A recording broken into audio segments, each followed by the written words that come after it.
श्रीगुरुभ्यो नमः। हरि ओम्। जातवेदसे सुनवाम सोममर्राति यतो निदहति वेदः सनुपरुषति दुर्गाणि विश्वानावेव सिन्धुं दुरितादग्निः तामग्निवर्णं तपसा ज्वलन्तीं वै रोचनीं कर्मफले जुष्टां दुर्गां देवीगुं शरणमहं प्रपद्ये। ఇంద్రకీలాద్రి మహాదేవమీశ్వరీ నమో నమః. మేషం నుంచి మొదలుకొని మీనరాశి వరకు కూడా రోజులు గడుస్తున్నా, సంవత్సరాలు గడుస్తున్నా మీరు అనుకున్నటువంటి పనులు అవ్వకపోవడానికి అసలు నువ్వు ఎంత కష్టపడుతున్నాను అంటే, నా అంత కష్టపడేవాడు వేరేవారు లేరు. నేను చాలా ఇబ్బందులతో అన్నీ అధిగమించుకుంటూ వస్తున్నాను. కానీ ఎంత శ్రమించినా ఆ ఫలితం పూర్తవ్వడం లేదు అనేటువంటి సమస్యలకి, ఎప్పటి నుంచో కలగా ఉండిపోయినటువంటి స్థిరాస్తులు కొనుగోలు చేయలేకపోతున్నానే, నా మీద జనాల యొక్క ఏడుపు ఎక్కువగా ఉంటోంది. అసలు నా జీవితం ఏమైనా మారుతుందా? మారదా? నాకంటూ గవర్నమెంట్ ఉద్యోగం వచ్చినా, ప్రైవేటు ఉద్యోగం వచ్చినా అది నిలబడుతుందా? నిలబడదా? ఒకవేళ వివాహయుక్తాలు చేసుకున్న తర్వాత సత్సంతానం అయ్యేటువంటి అవకాశం ఉంటుందా? ఉండదా? అసలు పూర్వీకుల యొక్క ఆస్తి మనం తినేటువంటి అధికారం ఉందా? లేదా? ఇలా ఎన్నిసార్లు ఎంతమంది జ్యోతిష్కుల దగ్గరికి వెళ్ళినా చెప్పిన తరువాత జరగడం లేదు. అదేవిధంగా ప్రతి ఉగాదికి కూడా గమనాలు మారిన తర్వాత నా జాతకంలో ఎన్నో ఇబ్బందులను ఎదుర్కొంటున్నాను. ఈ రోజున్న పరిస్థితి రేపటి పరిస్థితి కంటే దారుణంగా ఉంటుంది. అసలు రేపు అనే పదాన్ని తలుచుకుంటే భయం వేస్తోంది. ఇలా అనేకమైనటువంటి సమస్యలు చాలా మంది వద్ద మాలాంటి పురోహితుల్ని కానీ ఆస్ట్రాలజిస్టులను కానీ కలిసి అసలు నా జీవితంలో మంచి అనేటువంటిది ఉంటుందా? నా జీవితంలో నేను బాగుపడే అవకాశం ఉందా? నేను ఏదన్నా యాక్సిడెంట్ల నుంచి తప్పించుకోవడానికి, గండాల నుంచి తప్పించుకోవడానికి మార్గాలు ఉన్నాయా? నా పరిస్థితి ఏమిటి గురువు గారు అనేటువంటి అనేకమైనటువంటి మీ మనసులో ప్రశ్నలకి ఈ రోజున సమాధానం అనేటువంటిది చెప్పడం జరుగుతుంది.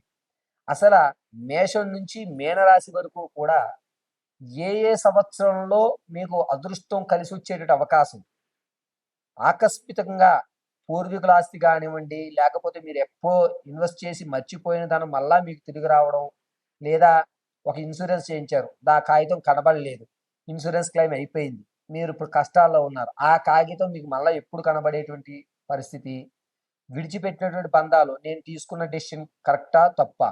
కొంతమందికి 2 ఉద్యోగాలు వస్తాయి. ఒక ఉద్యోగాన్ని ఓకే చేస్తారు, ఇంకొక ఉద్యోగాన్ని స్కిప్ చేస్తారు.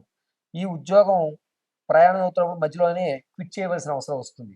అదే అనవసరంగా ఆ ఉద్యోగానికి వెళ్ళవలసిందే, నేను తీసుకున్న నిర్ణయం కరెక్టేనే కాదా, ఇప్పుడు నేను చదువుతున్న చదువు నా జీవితానికి ఉపయోగపడుతుందా? ఇలా అనేకమైనటువంటి వాటన్నిటికీ కూడా మనం చాలా క్షుప్తంగా క్లియర్ కట్గా ఏ రాశి వారికి ఏ సంవత్సరంలో ఎటువంటి అవకాశాలు లభిస్తున్నాయి అనే విషయాన్ని మనం వివరణగా తీసుకుందాం. ఇది కేవలము గోచార రీత్యా మాత్రమే మీకు చెప్పడం జరుగుతోంది. వ్యక్తిగతంగా మాత్రం చెప్పడం లేదు. ఇది మాత్రం క్లియర్‌గా గుర్తుపెట్టుకోండి. మేషం నుంచి మీనం వరకు కూడా 2030 సంవత్సరం వరకు కూడా ఏ విధమైనటువంటి మార్పులు జరుగుతున్నాయి, మీకు ఎప్పుడు ఏ అవకాశాలు రాబోతున్నాయి అనే విషయాన్ని మనం క్లియర్ కట్‌గా మనం చూసుకుందాం. కుంభరాశి వారికి 2026 ఆగస్టు నుంచి ప్రారంభం చేసుకుని 2030 ఆగస్టు వరకు కూడా ఏ విధంగా ఉండబోతుందనే విషయానికి వస్తే, ముందుగా కుంభరాశి వారు ఇప్పటి వరకు మిమ్మల్ని మీరు ఇవ్వాల్సినటువంటి ధనం లేదా మనకి రావాల్సినటువంటి ధనం అనేటువంటిది ఆర్థికంగా అనేకమైన ఇబ్బందులు పడుతున్నారా? మీకు కాస్త ఊరట కలిగేటువంటి అవకాశం ఈ ఆగస్టు 22వ తారీఖు నుంచి ప్రారంభమవుతుంది. ఆర్థికం నుంచి గట్టెక్కేటువంటి అవకాశం ఖచ్చితంగా ఏర్పడుతోంది. మీకు రావాల్సిన ధనం రావడం, పెండింగ్లో ఉన్నటువంటి ఫండ్ రిలీజ్ అవ్వడం, మనం ఎవరి దగ్గర అయితే అప్పు తెచ్చామో అతనికి ఒక 30% అప్పు తీర్చేయడం అనేటువంటిది ఈ ఆగస్టు నుంచి ప్రారంభమయ్యి 2027 మార్చి 19వ తారీఖు వరకు కూడా మంచి స్థితిగతుల్లో ఉంటున్నారు. గౌరవం పెరిగేటువంటి అవకాశం ఏర్పడుతుంది. ఇతన్ని నమ్మచ్చు, నమ్మకమైన వ్యక్తి అని మీకు సమాజంలో గౌరవం పెరిగేటువంటి అవకాశం ఏర్పడుతుంది. ఆర్థికంగా పర్వాలేదు అనేటువంటి మాట ఖచ్చితంగా మీరు వింటూ ఉంటారు. అంతేకాకుండా 2027 ఏప్రిల్ నుంచి ప్రారంభం చేసుకుని జూన్ వరకు కూడా స్థిరమైన ఆస్తిని కొనుగోలు చేయడానికి ఇన్వెస్ట్మెంట్ పెడుతుంటారు. వ్యాపారాలు చేసేది ఉంటే కనుక 2027 ఏప్రిల్ 9వ తారీఖు నుంచి ప్రారంభం చేసుకోండి. అందులోనూ మీరే ప్రత్యక్షంగా పాల్గొండి. ఎక్కడ పార్ట్నర్షిప్స్ కానీ స్లీపింగ్ పార్ట్నర్స్ కానీ వ్యవస్థ ఇవ్వద్దు. అంతేకాకుండా ఈ కుంభరాశి వారికి ముఖ్యంగా చెప్పేటువంటి విషయం, ఈ 2026 డిసెంబర్ 8వ తారీఖు నుంచి 2027 మార్చి 20వ తారీఖు వరకు కూడాను కాస్త మెదడుకు సంబంధించి, అదేవిధంగా అరికాళ్ళు చేతు వేలుకు సంబంధించి కొన్ని నర వ్యవస్థ ఇబ్బందిగా జరుగుతోంది. అంటే నరాలు వెలిపట్టడం, లేకపోతే నరం మీద నరం ఎక్కడం, బ్రెయిన్లో లైట్గా బ్లడ్ క్లాట్ అవుతుంది, లేదంటే కనుక ఏదైనా చిన్న డిస్టర్బెన్స్ జరుగుతుందని చెప్పడం జరుగుతుంది.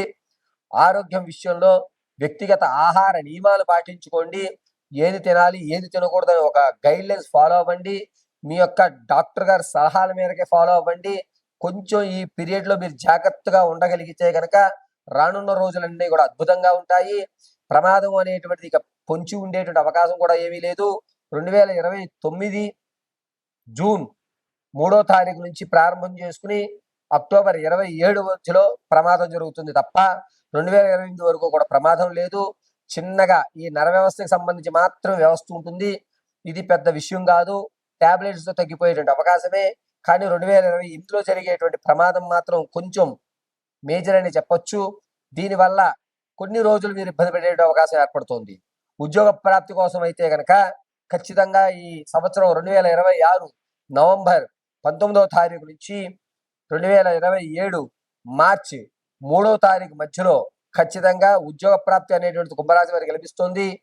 అమ్మయ్య, నమ్మిన దైవం నన్ను రక్షించింది, నా ప్రతిభకు తగ్గ ఉద్యోగం లభించింది అని ఆనందపడేటువంటి అవకాశం గోచరిస్తోంది. అయితే కుంభరాశి వారికి కాస్త ఇబ్బందిదాయకమైన విషయం ఏమిటి అంటే, వచ్చేటువంటి 2027 ఏప్రిల్ 17వ తారీఖు నుంచి 2027 జూన్ 20వ తారీఖు మధ్యలో స్థిరాస్తి కానీ, లేకపోతే ఇంతకుముందు మీరు దాచుకున్న సేవింగ్స్ ఏవైతే ఉన్నాయో అందులో సగభాగాన్ని ఖర్చు పెట్టేటువంటి అవకాశం ఏర్పడుతుంది. ఈ ఖర్చు అనేటువంటిది మీ అవసరాలు కాకుండా మీ బంధువులు, మీ స్నేహితుల యొక్క అవసరాలు తీర్చడానికి వినియోగిస్తున్నారు. మన వాళ్ళే అని ఒక నమ్మకంతో ఇస్తున్నారు. ఇబ్బంది ఏమీ లేదు, మళ్ళీ అవి తిరిగి వస్తాయి. అవి తిరిగి రావడానికి 2029 వరకు పడుతుంది. అప్పటి వరకు కూడా మీకు ఇబ్బంది జరుగుతున్నా సరే 2029లో మీరు ఎప్పుడు ఈ సేవింగ్స్ నుంచి 50% ఎక్కడైతే మీరు ఇచ్చారో అది 2029లో వచ్చేటువంటి అవకాశం ఎక్కువగా గోచరిస్తోంది. ఇక ఈ కుంభరాశి వారికి తాత ముత్తాతల నుంచి లభించేటువంటి ఆస్తి అనేటువంటిది 2029 వరకు ఎక్కడా లేదు. దాని గురించి మీరు ఆలోచన కానీ ఇన్వెస్ట్మెంట్ కానీ చేయకండి. వివాహం కొరకు అయితే మాత్రం 2026 సెప్టెంబర్ 23వ తారీఖు నుంచి ప్రారంభం చేయండి. ఖచ్చితంగా 2027 ఆగస్టు తర్వాత వివాహం అయ్యేటువంటి అవకాశం గోచరిస్తోంది. ఈ కుంభరాశి వారికి సంగీత సాహిత్య సినీ కళా పరిశ్రమల్లో ఉన్న వారికి మాత్రం 2028 వరకు గడ్డుకాలంగా చెప్పవచ్చు. 2028లోనే మీకు ఒక మంచి ప్లాట్ఫామ్ అనేటువంటిది ఏర్పడుతుంది. ఇప్పటి వరకు మనం చర్చించుకున్న ప్రతి అంశము కూడా గోచార రీత్యా గణాంక పరంగానే మీకు తెలియజేయడం జరిగింది. వ్యక్తిగతంగా మాత్రం చెప్పలేదు. ఈ విషయాన్ని గుర్తుపెట్టుకోండి. గోచార రీత్యా మాత్రం మీకు తెలియజేశాను. వ్యక్తిగతంగా మీ జాతకాన్ని తెలుసుకోవడానికి కింద స్క్రోల్ అవుతున్న నెంబర్ సంప్రదించండి. పరిపూర్తిగా మీ జాతక పరిస్థితులు తెలుసుకోండి.